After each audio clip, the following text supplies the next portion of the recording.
Welcome to the Fail Forward podcast. The purpose of this podcast is change the negative stigma around failure into a positive. Failure is only a negative if we do not learn from it and we give up. Welcome back to the Fail Forward podcast. So today I've got a really exciting interview. I've got Gordon Grant, who is the founder of Dads Mean Business. He is on a mission to help dads who own businesses to spend more time with their families, stress-free, without stealing time from their businesses. So welcome, Grant. How are you doing? Thank you very much, Guy. Great to be here. Excellent. So just we're going to go a little bit into your backstory and then we'll go into what you do. So how did you come about what you in business? How did you start business and what's your journey been like? As with lots of entrepreneurs, it's probably quite varied. My entrepreneurial journey probably started when I was like 11 or something, back in the mid-80s. I was into something called a ZX Spectrum, early home computer, and in those days, I hope nobody's listening, we kind of copied lots of games and stuff, and I used to create compilation tapes and then sell them to kids at school and stuff, so highly dubious in terms of everything, but I was always into kind of helping people, solving problems, and to be honest, making some money in the process. So entrepreneurial journey started early. When I was at uni, I went to America one summer as a student and sold encyclopedias door to door before the internet existed. So before Encarta and Google and Wikipedia.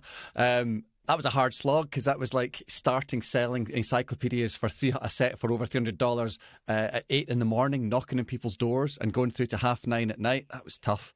A lot of rejection involved in door to door. I've done that non-stop. a little bit. Yeah. So we actually had a whole lot of sales training about it, which has been really useful to me. And a bunch of it was how to handle when somebody says no. And let's be honest, more than 99% of people said no at 8 o'clock in the morning to being sold a $300 plus set of encyclopedias by some snotty teenager from the UK. But all good learning, when I left uni, I started work in kind of normal corporate stuff. And then, so I left uni in 96. And in 99, I set up my first business, proper business, which was an IT consultancy. So we were based in the south of England. We were working for clients like ICI, Toyota Financial Services. We were engaged to replace the email platform for the whole of Toyota Financial Services around Europe from one platform to another. Did that for a number of years. That was really cool. And then I was engaged by a family business, took me on in 2002 and said, will you come and help us turn around from being a commercial printing company with a little bit of software on the edge to being a software business, because we recognise that's where there's going to be more revenue, recurring revenue and profitability. I said, yeah, that's fine. So I started working with them as a consultant, and after 5 months they said, listen, we really enjoy working with you. Do you want to come on board and have a senior position with us and really drive things forward? We basically want to lock you in. And I thought, yeah, that's a bit of fun. I've enjoyed what I've been doing as the IT services, but let's go and let somebody else take the strain of chasing business and doing the books and stuff. So I joined them, and that was good fun. Started to kind of turn that company around. Then 2010, the family retired and the finance director and I bought them out.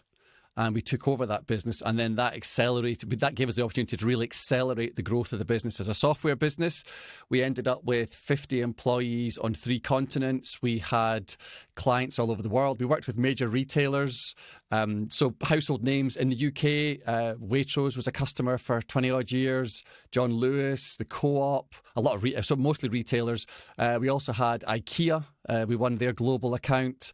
Woolworths and Coles in Australia as the main supermarkets out there and stuff. So really good fun working with those, and that's been my kind of entrepreneurial flair. I love solving problems for people. I love challenging people to think differently and then get them to a better place. So I've always loved that kind of stuff. But as part of building that up, that's where I then got a lot busier and fairly unguided in how to manage my time. So that's when I started to then kind of struggle during that kind of towards the end of that kind of business.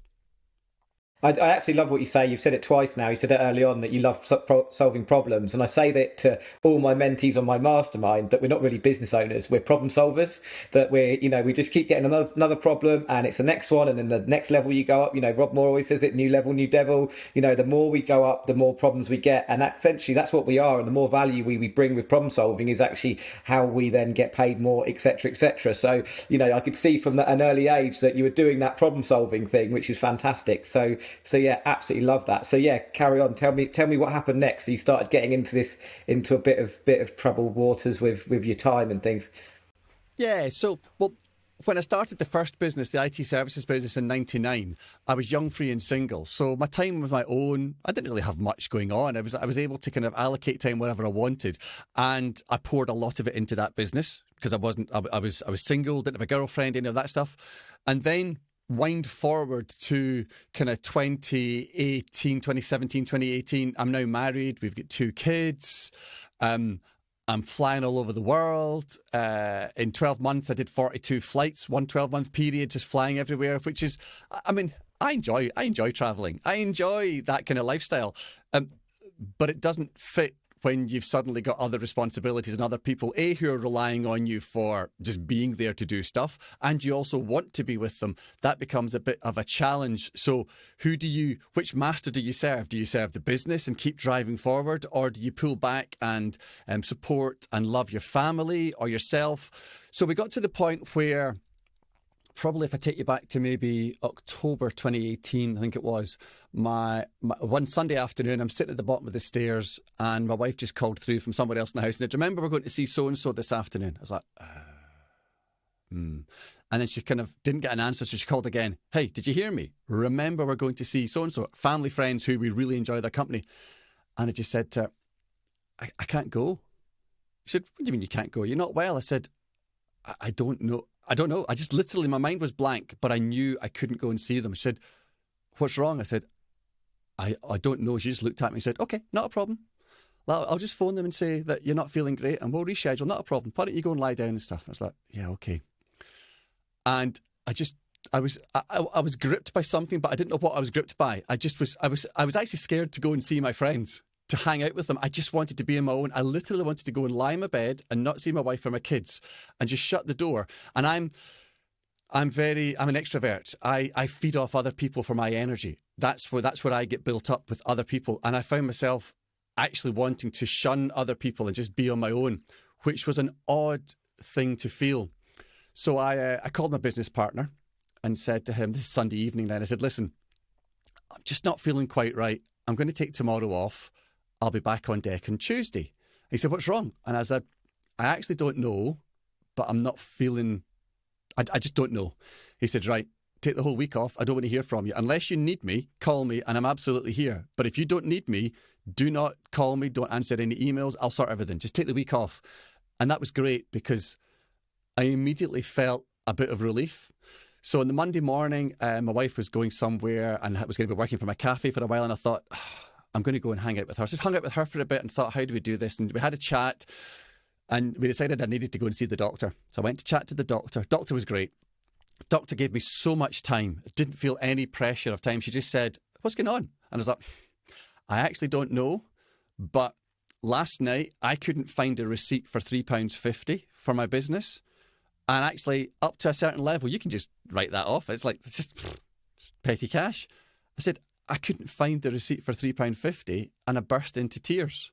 She went, okay, is this normal? I was like, no, Jing's no. I mean, I'm Scottish, so I don't like anything going wrong with money, but no, that's not normal. I said, okay.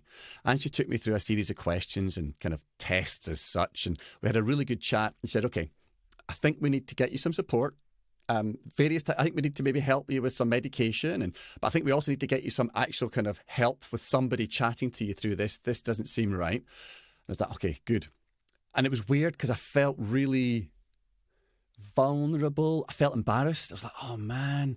To the world looking in, I am kind of mid-40s. I'm running a business, an international business. I'm traveling around. I've got expense accounts, got a nice house, nice family, nice kids. Nice car. It's like, hey, this guy's got it sorted. And I just felt really embarrassed that that wasn't the case on the inside. But I took time, spent time with the experts, chatting to people. The doctor was really helpful. She kept checking in with me and came to a decision with my business partner. So he's older than me and was looking to kind of semi-retire. And we decided, actually, maybe it's time to sell up the business. Maybe we've done as well as we can. We've enjoyed it. It's been great fun. But actually, if it's causing you a problem, Gordon, maybe we need to kind of just put ourselves first. So we decided to sell up. So we sold that business. And then in February 2020, we both exited. We did our kind of handover to the new owners and we exited that. And at that point, I thought, oh, man, this is great. I've got some money in my pocket. I've got time in my hands. I'm hanging out with my family and my wife. This is great. I've sorted it. And then about 3 months later, I'm back at the doctor going, stuff's not right. I don't know what's going on. I don't feel happy. I don't feel right. I mean, it was weird. When it was at its worst, when I was still in the business, I actually had a feeling of tunnel vision. It literally, I remember sitting in the living room and my wife talking to me, and I just couldn't see anything beyond this kind of narrow tunnel ahead of me. I had no peripheral vision. Now, I haven't done a lot of research into what that was, but it was scary. I know that much. It was like, she was asking me something like, do you want a cup of tea? And I was like, I can't cope with that question. So it was really hard. So I thought I'd sorted all that when I came out of that business. But then, as I said, 3 months later, I was like, oh, I don't think this is right. I don't think I've sorted. I thought the problem was the business. So I sorted that by exiting that business. And then the problem was still there. So I was like, this is interesting. There's something else at play here. So that was a really hard situation for me because I thought I was very successful. I looked very successful to other people, but actually something had gone wrong. And I found that a challenge. And that's a really interesting point because I think all the time people, you're saying how you looked from the outside, you're in your 40s, you've got the car, house, you've got this international business.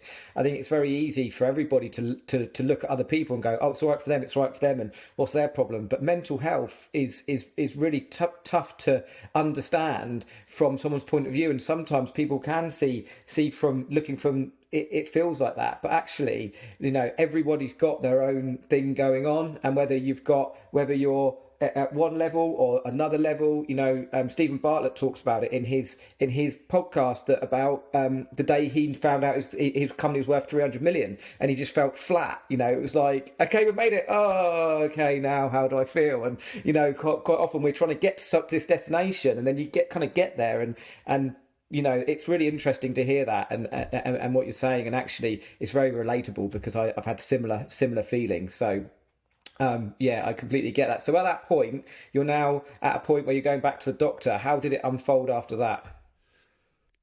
Well, again, the huge doses of humble pie, because you think first of all, when I was in the business, I thought one thing and realized, oh my goodness, what I thought was me isn't, and I'm different to what the external kind of persona is. Then I thought I'd sorted it, and I'm going back to her again, and again I felt embarrassed. I think for guys particularly, we're not great at going to the doctor, and we're particularly not great at going to the doctor when we think that we've done something wrong or we've messed up or something or we've failed.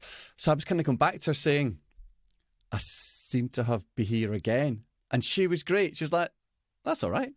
It's an ongoing journey. It's not you don't get one shot at this. So we've learnt something and we've fixed some stuff, but some other stuff we have to have a look at. It's not a problem. She was great, really reassuring, and kind of disarmed me of any feeling of embarrassment that I had messed up fixing it. She said, that's fine, let's sort it out. So it was just, interestingly, it was February 2020 that I left the business and finally exited it. And then lockdown was March 2020. So I started going on, and after that kind of first 3 months, you're allowed to start to go for walks with one friend, socially distanced. So I started going for walks with friends who own businesses and guys in middle ages. And I started to realise it wasn't just me. Up to that point, I thought I was the only one who was totally stuffing this up. I thought I was the only one who'd ballsed it up. I knew that other people looked to me, thought I was successful, and I wasn't. But I hadn't realised that I was looking at them thinking they were successful and they maybe weren't. It was just, really? Gordon, there's a light bulb moment. So I'm going for walks with guys and I'm just kind of opening up to them and saying, this is what I've been struggling with. And they're like, yeah, me too. I was like, oh, that's interesting. And then I had to chat with another one who's like, yeah, I absolutely know what you mean. I was like, hang on a minute. There's a pattern here. It's not just me. And then when I realised it wasn't just me, I thought, well, if it's not just me, and again, coming back to, I like to help people. I like to solve problems. I was like, well, this is something that maybe needs to be looked at in a bit more detail. So that kind of gave me a bit of a purpose. And which that then helped me on my own journey to kind of do it. So I ended up doing a bunch of mentoring, or I'm being mentored, being coached, a bunch of research, and got to the point where later in 2020, I decided that Dad's Mean Business was something that I really wanted to do, because I've realised dads want to provide for their families, and a lot of guys will set up a business, and you've got like 5 businesses, haven't you, and stuff. We set up businesses because we want to provide for our families, but then we get to the ridiculous situation where the vehicle that we want to set up to provide for our families then prevents us being with our families. And then we're stuck going, oh crap, this didn't work out well. So I wanted to do something. I thought I had a good idea.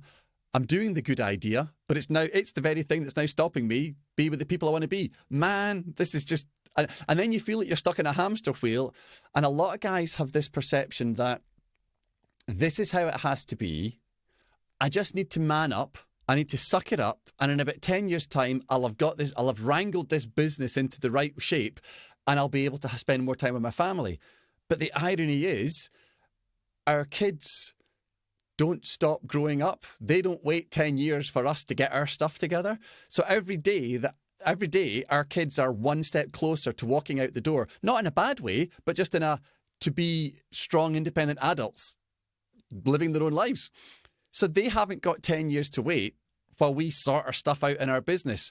And that's what I realized was really important to me and to the guys who I now work with, that they've got a business which can help them unlock time and freedom and all that stuff with their family, but they seem to have hit a problem where they can't spend time with their family and themselves. It's a bit like if you imagine a stool with 3 legs. All 3 legs have to be stable and equally strong for the stool to stay upright. If one of the legs isn't quite right, the stool's going to be unstable and likely fall over. Okay?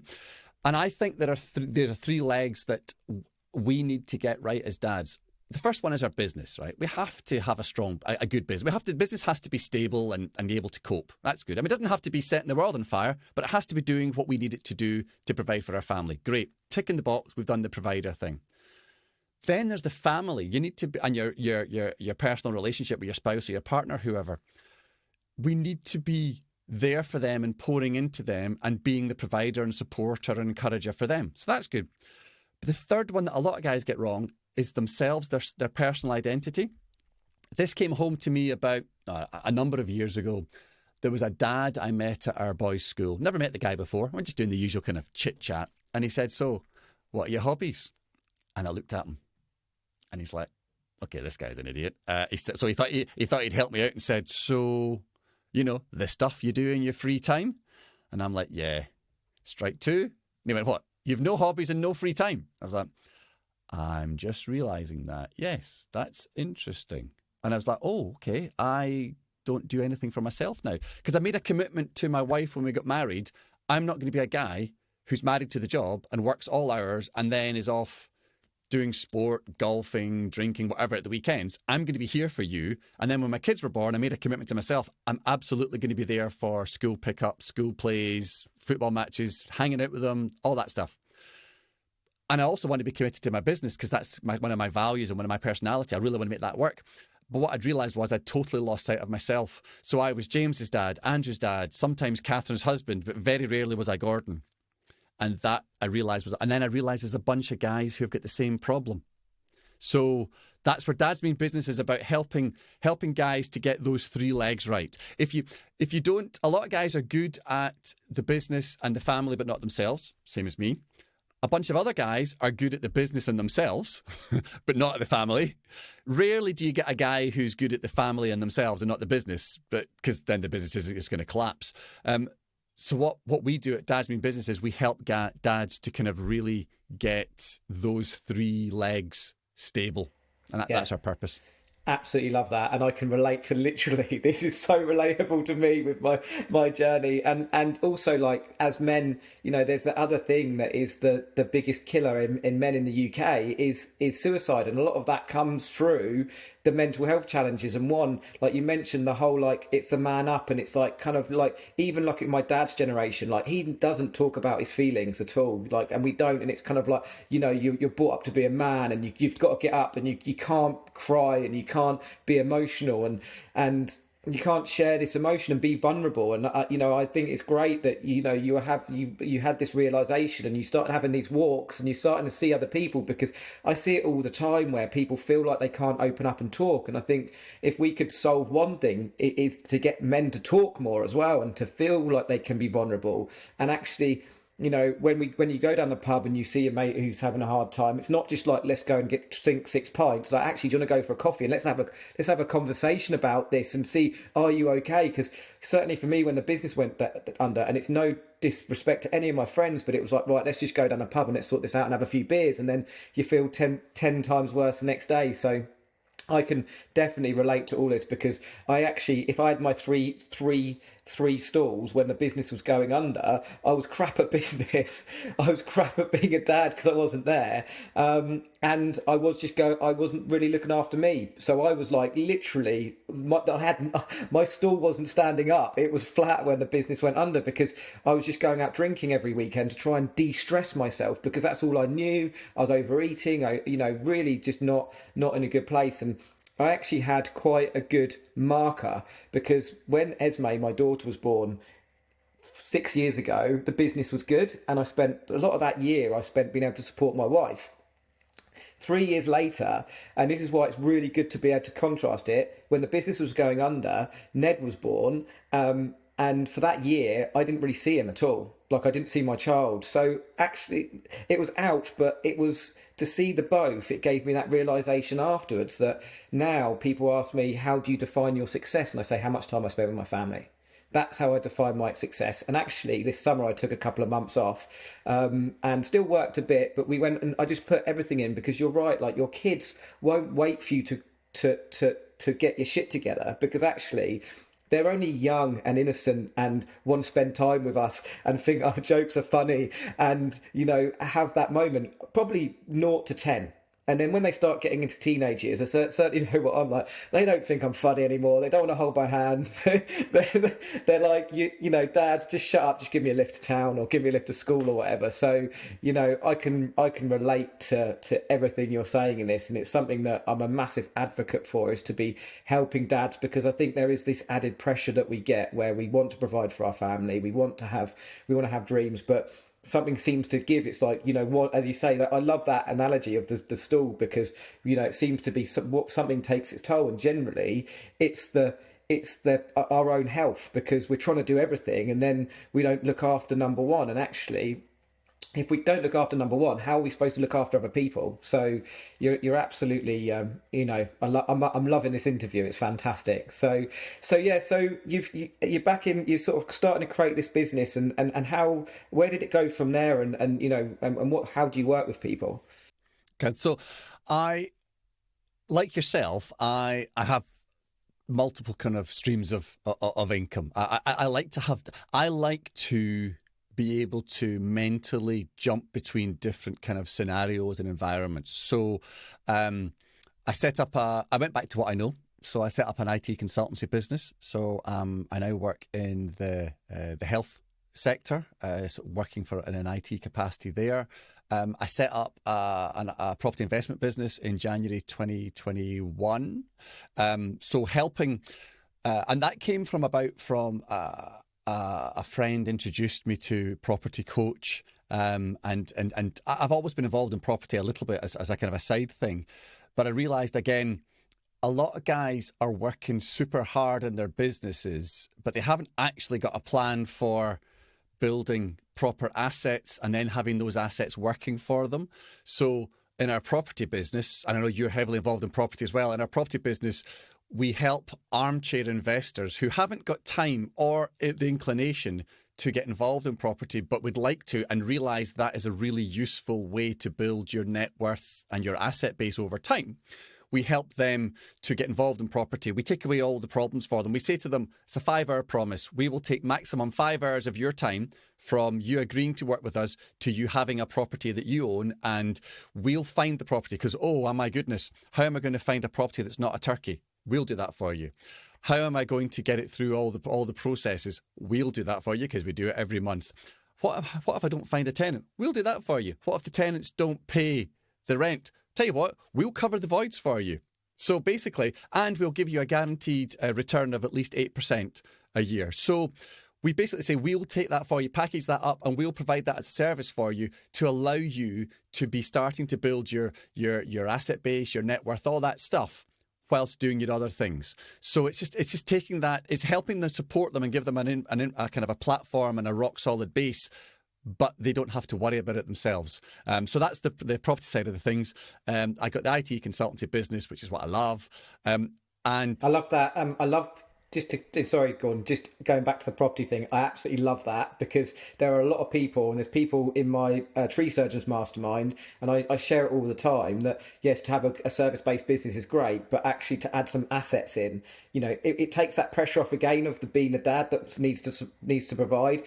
For us, when the business went under, we had our family home, we sold it, but that got me out of a lot of the debt that we were in. We had 200 grand's worth of personal debt, and I always said, right, the reason why I got into property is because I wanted to make sure that I had assets there that reoccurred, went up and created that security. But I have conversations. I was at a show called the APF the other day, and tree surgeons coming up to me, but how do you get into it? I'm not quite sure, but they're so consumed by their businesses that what that product there that you've just explained is fantastic, because some people just want to go, okay, I've got this money, and what business owners tend to do, we all do, and is we end up buying things that aren't assets, like a nice Range Rover or a boat or a camper van or something that's going to, it's going to devalue a lot quicker, and it's not going to be an asset that's going to create us the security we need. So actually that product is genius, really, because you're just saying to people, hey, like, if you make some cash, but we'll help you turn that into an asset, and then whatever happens with that business, they've got something to fall back on, right? 100%. And it's also because I think sometimes as business owners, we're good at handling the big numbers with our business, but we still get a bit daunted by it in our personal life. So people go, property, oh, that's big numbers. That's a bit scary. Actually, no, it's not. As with all things in life, if you find somebody who's done it successfully and has got a reputation and you can do your due diligence in them, then work with them. Whatever it is, I'm a big fan of finding somebody who's been successful at something already and saying, hey, how did you do it? Can you help me? Because people are generally hardwired to help. In my experience, one of the tips I give everybody is just ask somebody for one tip. Go and find somebody find a tree surgeon who's doing really well and say, listen, I'm trying to do it as well. What's your one tip? People will generally give you one tip. It's not much skin off their back to do that. And then you just gradually do that. Find out from people the tips and then do it. So in terms of property, yes, property can be scary. Yes, property can be big numbers. But go and work with somebody who's done it and do your due diligence, find somebody who's good at it, and then get them to do it. So that's the property business. And then we've got Dad's Mean Business, which is, hopefully it does what it says on the tin. We work with dads and we find out what their goals are. We find out what their problems are. And then we say, right, let's set a 90-day goal. Let's put an accountability program in place, because I find accountability is something that people, often entrepreneurs, don't have. The easiest person to lie to is yourself. Super easy. And we don't hold ourselves to the same level of account that we hold other people to. We get really annoyed at other people who don't do what they say they're going to do, but then we let ourselves off the hook because, I was busy doing something, and we don't hold ourselves to account. But we also don't provide the same level of commitment to ourselves that we do to other people. So, and I'm guilty of this myself. It's not like I hold myself out as being an expert at this. If somebody else asks me to do something, I will do whatever I can to follow through on my word and deliver what I said I was going to do. But if I say to myself, this week I want to do X, there's a high chance if I'm not on my game, it won't happen because, and I'll let myself off the hook, and I'm not committed to it. So that's where I think often it's just so I run a number of accountability groups with entrepreneurs around the country, and we just touch base for an hour, and it could be like 6 of us, and we say, right, okay, you've got 10 minutes, and we're just looking for you to say, this is what I did last week. This is what I committed to doing last week.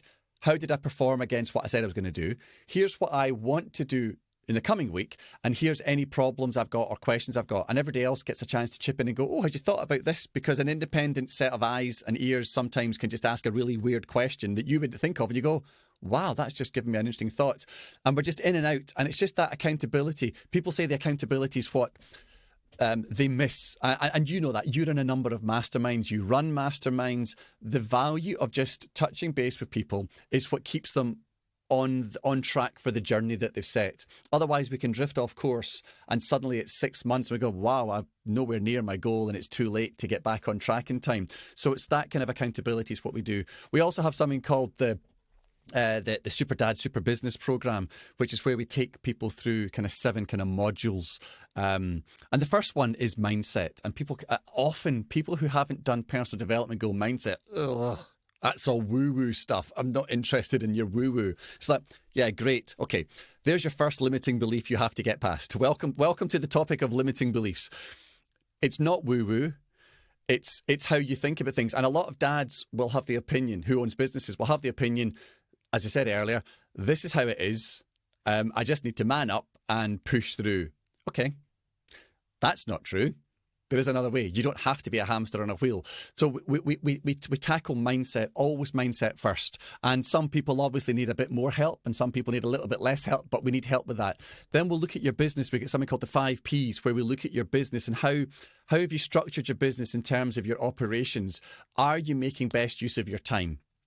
A lot of people tell me, I don't have enough time to do everything. It's like, okay, I hear you. Actually, I think you probably do have enough time. You don't have a time. It's the usual phrase. You don't have a time management problem. You have a priority management problem. If your daughter Esme was suddenly critically ill tomorrow and needed you to take her to a specialist for medical attention, you'd find the time tomorrow, I'm sure. Because that's priority number 1. You've suddenly found time. But if I said to you, can you spend 2 hours with me tomorrow doing something? You might go, oh, tomorrow's a bit tight, Gordon. I've got some stuff on, because it's a lower priority, and that's quite right. But we need to look at ourselves, look at our timetables and our activities and what we're committing to in terms of what's the highest priority for us. So we'll do that stuff. We do something called the Eisenhower matrix. You may have heard of it, where you split your tasks into 4 quadrants, and then you allocate how important they are and doing them, or doing them now, doing them later, not doing them, or delegating them, all that kind of stuff. So we just go through it's really simple. I mean, what a lot of people will say is, oh, that's actually quite simple, isn't it? I go, yeah. We haven't reinvented, well, we have reinvented the wheel in some sense. We haven't come up with some brand new sparkly thing the world's never seen. But what we do is, in Dad's Means Business, we give you all the tools you need, and we make them as digestible and understandable as possible. In other words, make them really simple so that you can apply them. Because if I try and come up with something which needs a PhD to be understood, you ain't going to do it because you're a busy guy. So we've simplified and distilled a lot of really clever and exciting teaching down into easily digestible chunks. And then we say, right, let's just do this week. One of my favourite tips is a default diary. Guys will say to me, I have no time, as I just said. I have no time. It's like, okay, do me a favour. Just before you throw in the towel, record everything you're doing for the next week for me. From the minute you wake up, so record the time you wake up to the time you actually close your eyes and go to sleep. Do that for a week, and do it in 20-minute chunks. So three sections an hour. And just write down whether, when you wake up, what do you do? Do you just scroll through social media for the first hour? Do you read the news? Do you listen to music? What do you do? And it might be, one of the things will be, I spent 3 hours working on some marketing content from a business. I was like, okay. Are you good at marketing? I hate it. Okay. What did you produce? Well, I produced 1 blog post. Okay, so you spent 3 hours writing a blog post. Yeah, and it wasn't very good. Okay. Do you think if I could take that task away from you and give you those 3 hours back, you'd be happy with that? Well, Would it be done well? Okay, well, put it this way. You just said you're not very good at it. If I could find somebody or help you to find somebody who can do that in half an hour better than you can for a small cost, would you be willing to do it? And I'm not saying that I'm taking the money. I'm showing them the power of delegating to an expert. And they go, okay. I say, I'm going to make this figure up. For 50 quid, we can get a blog written. It's maybe more than that, right? But let's just say 50 quid, and somebody will write a really good blog for you, and you've suddenly got 3 hours of your life back, and you've not having to do something that you hate doing. Would that be good? Yeah. Okay, let's find 2 or 3 more of those things. There's a day back in your week. Yeah. So it's that kind of thing, looking at your diary and being honest with yourself, as I said, because as I said, lying to yourself's dead easy. Look at that, the diary that you've built for yourself over the last week once you've done it. And if you ended up binging Netflix from 10 o'clock at night to 1 o'clock in the morning for 3 hours, write it down. And then look back and look at how you spent your time. You'll find there's a lot of stuff you've got in your diary that you've recorded that actually you probably didn't need to do. Now, just to be clear, I'm not saying don't watch Netflix. I love Netflix.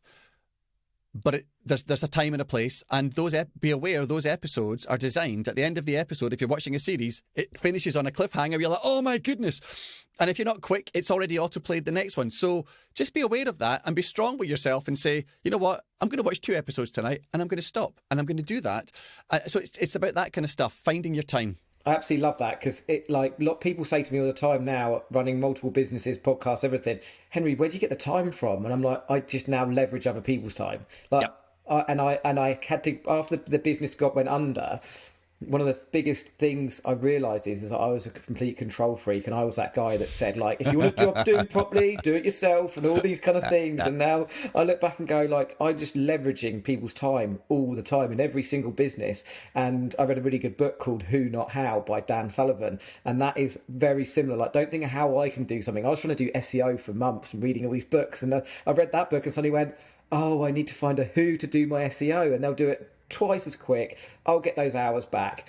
So yeah, absolutely love that. And one thing one of my coaches said to me actually is, because I kept saying I don't have time to do A, B, C, D, or I don't have time to go and spend time with my kids, and he said change that with it's not my priority, time with priority. And then you say I don't have, my kids aren't my priority, you suddenly go, oh, and it's a bit of a smack in your face when you do that, because you're like, oh, okay, I'm saying my kids aren't my priority, or spending time with my wife's not my priority. So it's a massive, massive shift. And also going back to what you're saying about mindset, I've always got Henry Ford in my head saying, if you think you can or you think you can't, you're right. And that is like my go-to thing. Because I suddenly go, can I run 5 businesses? And I think, yeah, I can do that. And that's like a little mindset thing that it goes around in my head. And a lot of people do think mindset's woohoo, but it's not. It's everything, in my opinion. It's like, once you can get that set right, then, you can build that building block on top. So yeah, I absolutely love what you do, Gordon. Like, this is a great episode. So you've got these steps, and you work with people on that basis, and you said you got 7 of those. Yeah. So we get 7 modules that we take them through. So we'll cover, if I just remember, we've got, we start with mindset, then we'll look at your business. We'll look at the relationship with money. So, because some people treat their business's money different to their own money. And of course, we're working to generate money. So what's that kind of impact on your life? How are you treating it? How is your family treating money? Is that causing any problems there? We look at your relationships, so your personal, intimate relationships. Something called, you've probably heard of the 5 love languages. Sorry, it's the 5 love languages. That was an eye-opener to me when my wife and I heard about that. We did a marriage preparation course before we actually got married with our church. Really interesting to learn about the 5 love languages.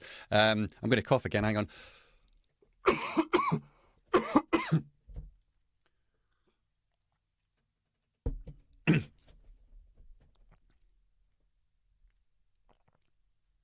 So that we looked at the 5 love languages, and my number 1 language is spending time, right? Spending time with me is like, my best thing ever.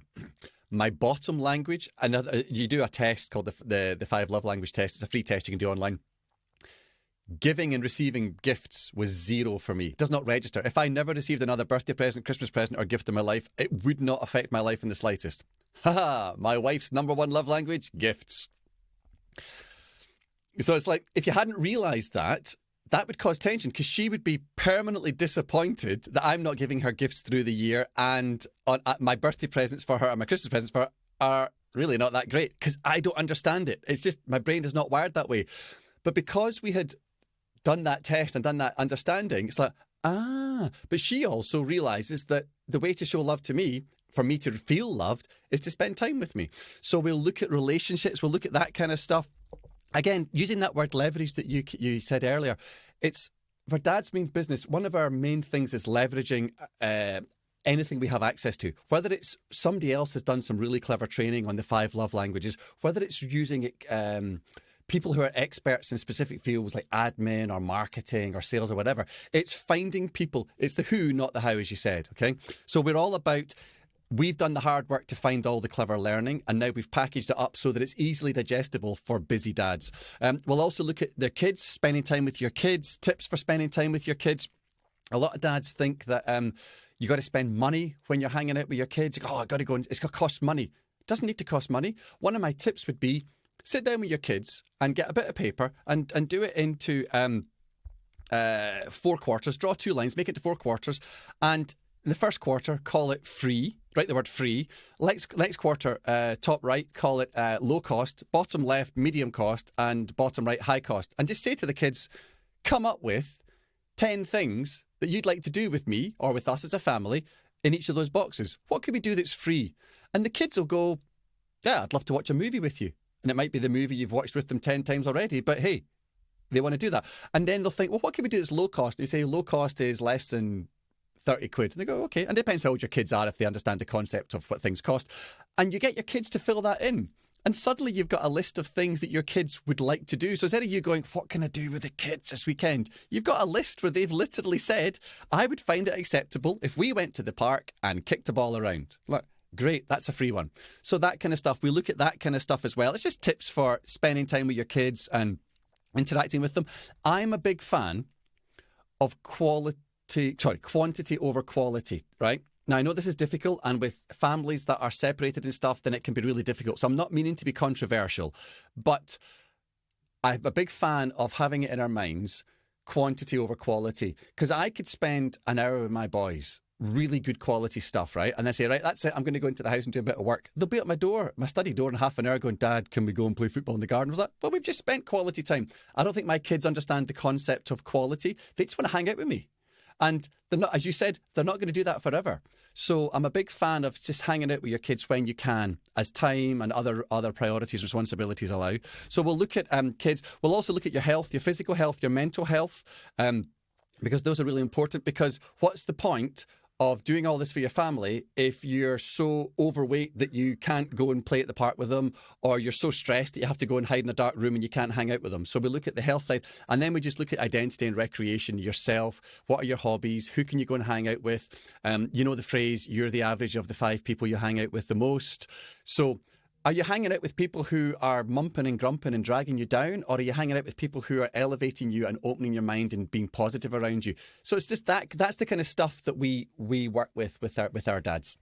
Yeah, absolutely love that. I love that saying, you are the sum of 5 people you spend most time with, because you're exactly right. And the fitness bit is huge. Like, I was quite overweight a few years ago, and it's like, as you work on all of this stuff and turning up as your best self, physically, emotionally, everything falls into place. And you know, it helps in your business, it helps with your relationship with your wife, your kids. You know, it's all part of the whole structure. So yeah, this is gold, Gordon. This is brilliant. I absolutely love this, and I'm sure a lot of our audience can relate to this. So yeah, what a journey you've been on, and what a purpose. You know, rolling back to a few years ago when you sold the business. When you were talking, I was thinking, and I wasn't going to butt in or anything, but I was thinking at that point you didn't have a purpose, and how does it feel now to have this purpose?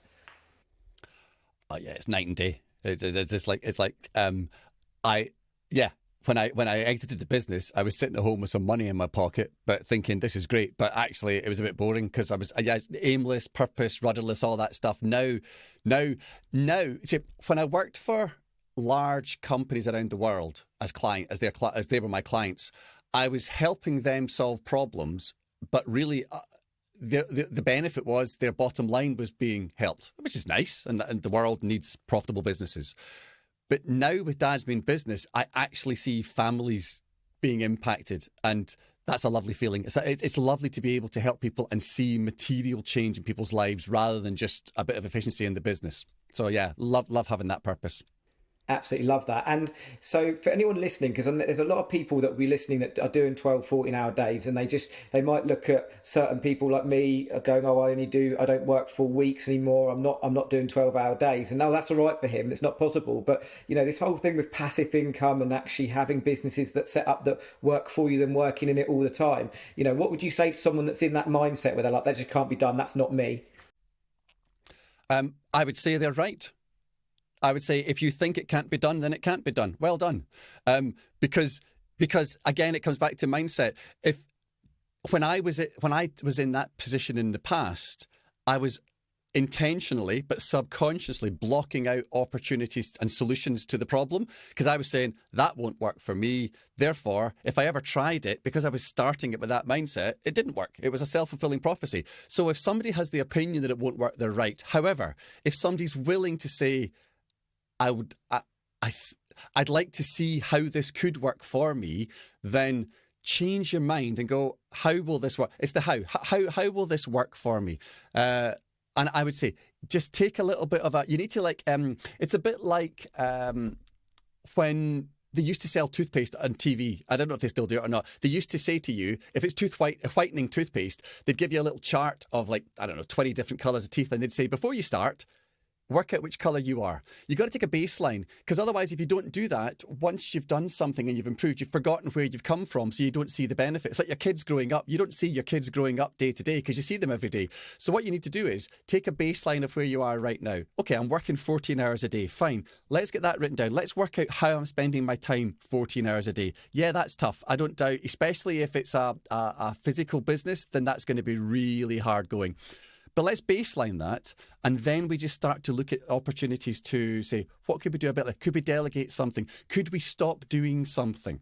Could we bring other people in to help us? What are the opportunities we've got? So I would say it is possible, but you need to be willing to give it a try. That's what I would say, I think. Absolutely love that. Again, it's that Henry Ford saying, isn't it? If you think you can, or you think you can't, you're right. And I absolutely love that, because it's having that, changing that mindset to saying, actually, there are other people doing it. And you were right earlier on in the interview when you said, just ask some people, what's your top tip? And I've always learned, and since I've been on my self-development journey, is that some of the most successful people are the people that go, how do you do that? And how do you do this? And how did you make that work? And what did you do there? So yeah, absolutely love that. Great answer, Gordon. So if someone wanted to come and work with you, how would they find you, Gordon? Our website is dadsmeanbusiness.com. So that's a great place to have a look, to come there. You'll be able to contact me there. We're on all the major social media platforms. If you have a search for me, I'm variously called various things. Maybe we can put in the show notes the link to my link tree. Yes, I'll do that. Yeah, we'll definitely do that. We'll put in the show notes your link tree. So if anyone wants to come and work for you, and I would definitely say, listeners, if you're listening and you're having this stressful times, get hold of Gordon, because what he's doing is amazing, because it's what we need.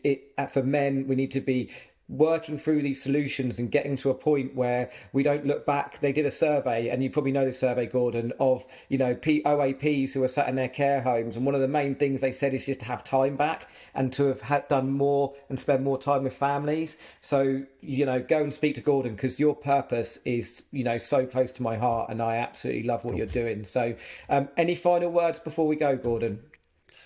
Some tips for dads who have got businesses. Number one, try and eat with your family, I would suggest. Get around the table and eat, and put the electronics to the side. You're going to have some great conversations. You're going to have some super boring conversations, but you're going to have conversations. So if you can, we try and do it every day, because our lifestyle generally allows it. That my wife and I will sit with the boys, and we'll sit. And we're also teaching the boys about gratitude. So when we sit, we say to them, right, everybody has to share a blessing of the day. And it's like, oh, I can't think of one. Okay, well, we'll just sit and wait, and we'll help you think of one. Get to the point where you start to find something that's been a blessing in your day, so that you start to get that mindset going. I'm a big fan of people eating together when they can, at least once a week, but we try and do it every night. and just get that kind of gratitude thing going as well. But also reach out and ask for help. If it's reaching out to Henry and he's got some great masterclass going, reaching out to me, reaching out to other people, ask for help, because dads, help is more readily available than we realise, and there's no point in suffering. Love that. Absolutely love that, Gordon. It has been an absolute pleasure to have you on Fail Forward. Been fantastic guest, loads of value. So thank you for being involved. Thank you. We'll see you soon. Take care. Thank you. Excellent. Thank you.